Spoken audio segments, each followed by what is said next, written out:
మేడ్చల్ జిల్లా Medipalli police station పరిధిలో దారుణం జరిగింది. గృహప్రవేశం జరిగిన ఇంటిపై 40 మంది దుండగులు మూకుమ్మడిగా దాడి చేశారు. ఇంట్లోకి ప్రవేశించి మహిళలు, పిల్లలు, వృద్ధులపై దాడి చేశారు. గృహప్రవేశానికి వచ్చిన బంధువులపైన రెచ్చిపోయారు. దుండగుల దాడిలో పలువురికి తీవ్ర గాయాలయ్యాయి. కర్రలు, రాళ్లతో దాడి చేసినట్లు బాధితులు చెబుతున్నారు. దాడి చేసిందెవరు, ఎందుకు చేశారు అనేది కూడా తమకు తెలియడం లేదని బాధితులు చెబుతున్నారు. అన్నీ వస్తాయి వాళ్ళ కర్మ నెట్ల శ్రీనివాసం వచ్చిరాలు. ఇదే అంశానికి సంబంధించి మరింత సమాచారం మా ప్రతినిధి రవిచంద్ర అందిస్తారు.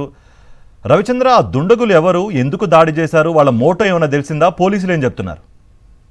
అయితే ఇప్పటికీ పోలీసులు కేసు నమోదు చేసి కార్తీక్ విచారణ చేపడుతున్నారు. ఇది మల్కాజ్గిరి కార్పొరేషన్ పరిధిలో బోడుపల్ పరిధిలోని దేవేంద్ర నగర్ కాలనీలో చోటు చేసుకుంది. అయితే నూతనంగా గృహప్రవేశం చేసుకుంది. అయితే గృహప్రవేశం చేసుకున్నట్టు ఒక కుటుంబంపై చిన్నపిల్లలు, వృద్ధులు, మహిళలు అన్ని చూడకుండా కూడా మూకుమాడి దాడులు చేశారు.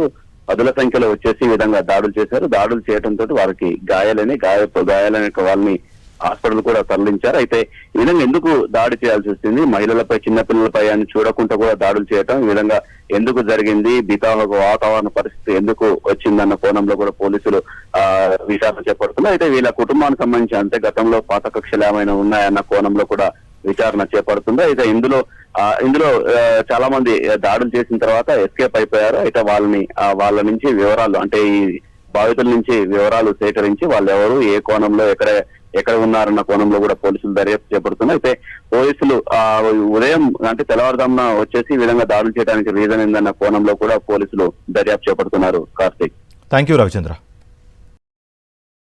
మరిన్ని అప్డేట్స్ కోసం ఛానల్ ను సబ్స్క్రైబ్ చేయండి. నోటిఫికేషన్స్ కోసం బెల్ ఐకాన్ పై క్లిక్ చేయండి.